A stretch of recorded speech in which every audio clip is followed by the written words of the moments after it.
Have you ever left a meeting thinking, they said a lot, but what did they actually mean? If you work in an office, you've heard these phrases. Today, I'll explain what they really mean, when to use them, and when not to, so you sound professional, not robotic.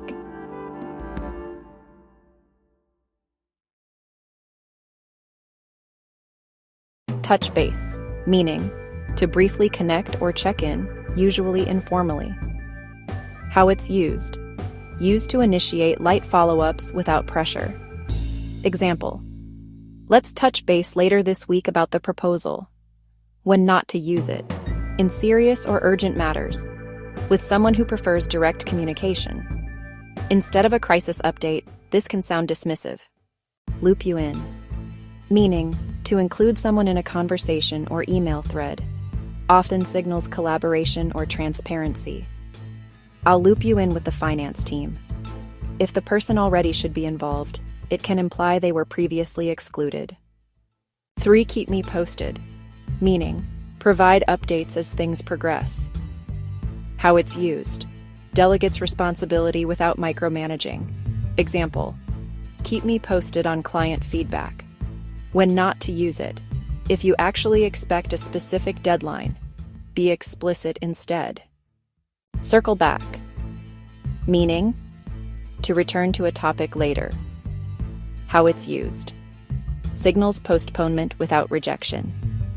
Example. Let's circle back to this next week. When not to use it. If you don't intend to follow up. People hear this as a polite dismissal. On the same page, meaning shared understanding or alignment. How it's used. Clarifies expectations and avoids conflict. Example.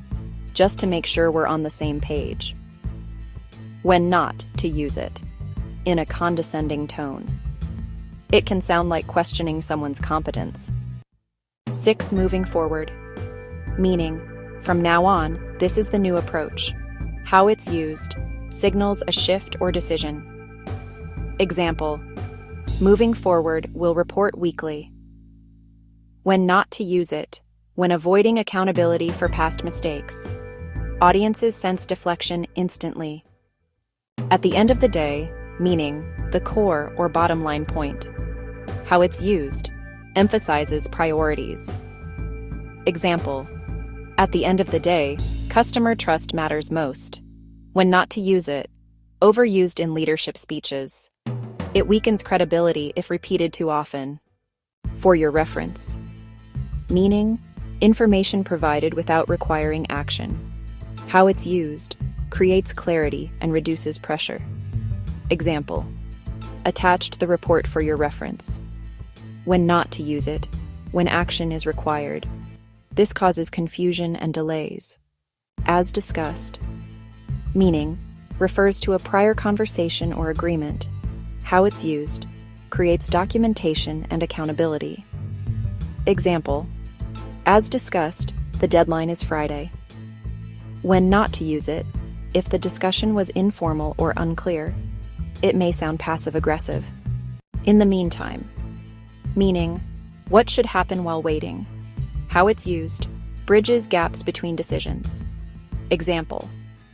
In the meantime, please review the draft. When not to use it. If there's no clear next step.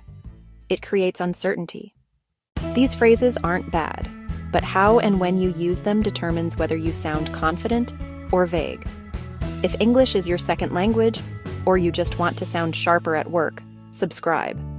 Every week, we decode the language of business.